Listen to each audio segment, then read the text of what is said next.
Por que algumas empresas, quando você vai vencer, vai participar de uma licitação, você vê que o cara tem um preço muito baixo e outras fala, pô, mas tá mais baixo do que o meu custo, ou tá um preço tão baixo, quase não tem, o cara tá doando.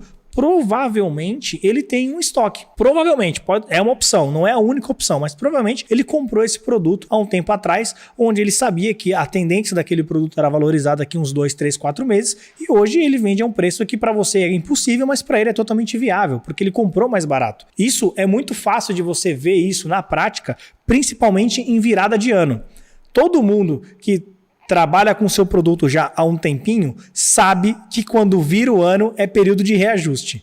Então, se você sabe que você tem uma licitação aí, já tem várias licitações para determinado produto, tá virando o ano e você fala, pô, tô ficando sem estoque, cogite. Eu não tô falando para você necessariamente fazer estoque, mas estude o seu produto, veja qual que é essa curva de aprendizado e cogite a hipótese de você ter um estoque. Por quê? Às vezes, se você comprar em dezembro, para quem comprou algum produto em dezembro de 22, né? Em dezembro de 22 pagou um valor. E em janeiro tava outro. Só que aí você fala, pô, Serra, mas eu não vendo muito esse produto, eu não sei como é que se o órgão público vai pedir ou não, e aí eu vou trazer algumas situações para vocês e como que você se livra disso. Mas entenda, se você sabe que o seu produto tem essa curva de aprendizado, como eu falei, que é uma curva longa, que a tendência é que cada vez mais o preço cresça, você cogite a hipótese, cogite, tá, galera? Estude. Não estou falando, eu não estou cravando aqui, faça um estoque, mas cogite a hipótese de ter um estoque. Vai depender muito de várias coisas, tá? Por que essa regra não se aplica para todo mundo? Porque você vai falar assim, pô, Serra,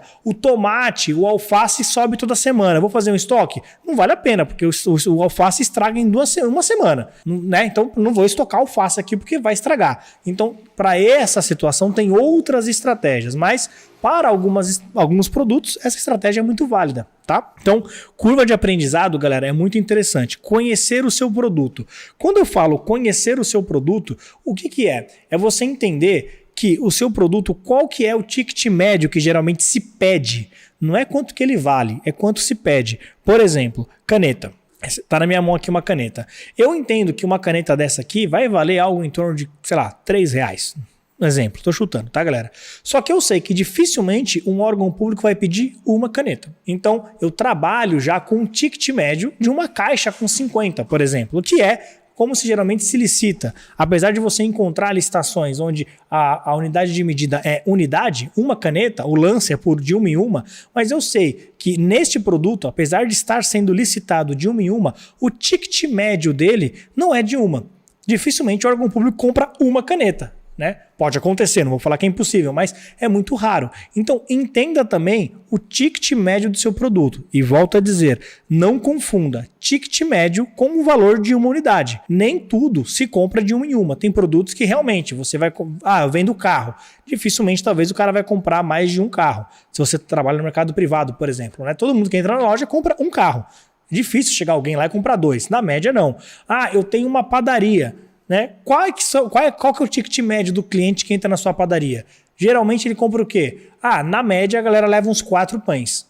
Claro, tem gente que vai lá e compra 1, 2, tem gente que compra 10. Mas a média, o ticket médio acaba girando em torno de 4 pães. Então você tem que pensar numa embalagem que compense para 4 pães.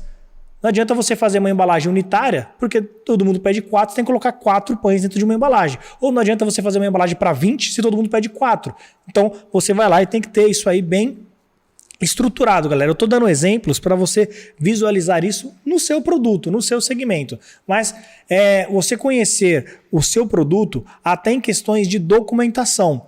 Por quê? Uma das maneiras que você consegue fechar um bom negócio na licitação, no SRP de modo geral, é você entendendo se o seu produto, qual que é o melhor produto dentro da especificação que o órgão público está pedindo.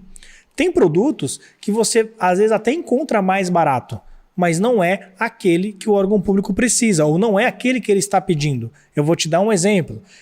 Faz de conta, esse caso não é uma documentação do produto, mas é uma especificação. O órgão público pediu essa mesma caneta aqui, só que a caneta ela tem que ter essa borrachinha aqui em cima, que é para, sei lá, mexer no celular, ela tem que ser de clique, né? E tem que ser uma cor só. e a tampa dela aqui tem que ser cromada. Um exemplo. Eu vou encontrar uma outra que também é de clique, só que ela não tem a borrachinha em cima e ela vai ser mais barata. Só que essa é a que o órgão público precisa? Não. E aí, por que você precisa entender isso? Porque às vezes você está perdendo uma licitação, você fala, o cara está doando. Não é que ele está doando, ele está cotando o produto errado e você, que é o cara que mais entende do produto, não está vendo e não está entrando com recurso.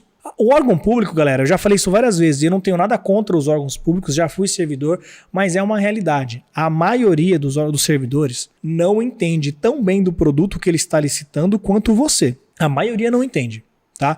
E eu não tenho, não é, isso aí não é tentando falar com a galera lá incompetente. Não, ele tem outras atribuições que não é necessariamente entender de tudo que está sendo licitado.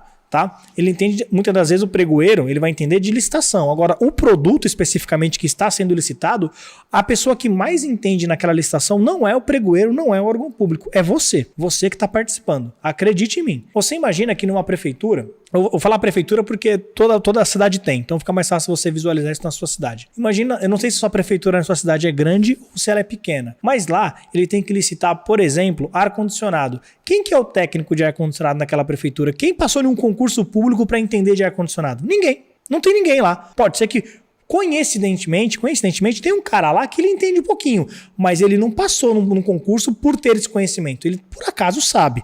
Então, ele vai ajudar, mas não é especial, não é a função dele. E eu tô falando do ar-condicionado, mas você imagina que tem que ter manutenção de viatura. Quem é o mecânico lá? Ninguém sabe. Quem mexe com ar-condicionado, quem mexe com construção, quem mexe com banheiro químico, quem mexe com transporte escolar, quem mexe com impressora, com computador. Você acha que em toda a prefeitura ou todo órgão público tem alguém especialista em tudo isso? Não tem. E é impossível que tenha. É impossível. Senão, teria que ter concurso público só para montar TR, né? E assim, aí se você está reclamando de pagar muito imposto hoje, imagina se tivesse um cara especialista em cada órgão público para todos os segmentos. Todos, sem exceção.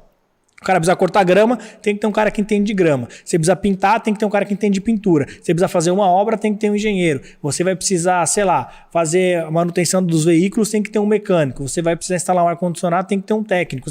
Não adianta. O exemplo melhor que eu tenho, né, quando eu era pregoeiro, é o seguinte. A gente tinha lá, dentre outras coisas no quartel, tinha um postinho de saúde, né, que a gente chamava o posto médico.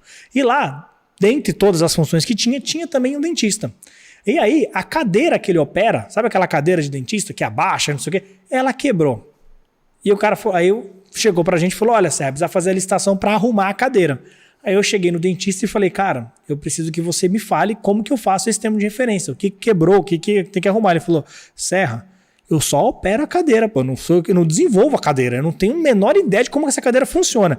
E eu falei pra ele, cara, eu entendo. Mas acredite, você é o mais perto que eu tenho. Porque se você que opera a cadeira não tem a menor ideia, você imagina eu que não sei nem o que a cadeira faz.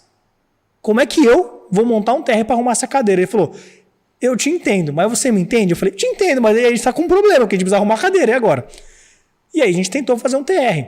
Quem ajudou a gente? Alguns fornecedores. Será que a descrição estava direcionada ou não? Eu não sei. Fato é que a gente fez a licitação, alguns licitantes vieram participar, deu tudo certo. Mas você que está participando da licitação é o que mais entende do produto. Então, olhe se o produto que a empresa que está cotando é o que atende. Se não for, entre com recurso, questione, né? Você está no seu direito. O órgão público não vai te perseguir por isso, nem o fornecedor, está todo mundo ali querendo fazer o seu trabalho. E o seu trabalho também é esse, verificar se o seu concorrente cotou um produto certo. Não confie 100% na administração pública, porque não é por má fé. É que às vezes eles não têm conhecimento ou capacidade mesmo para julgar, beleza? Então, o segundo ponto que eu queria passar para vocês é esse. Conheça o seu produto, as especificações, a documentação que ele precisa ter, a que ele não precisa ter, se o seu concorrente está cotando um que atende ou não, porque às vezes você está disputando em pé de desigualdade. Você está brigando com um produto X e o seu concorrente com um produto Y. Aí ele ganha e você fica frustrado, falando, pô, mas o cara está doando. Não, ele está com a margem boa, é que ele está cotando um produto errado e ninguém está vendo. Nem a administração pública e nem você. Beleza?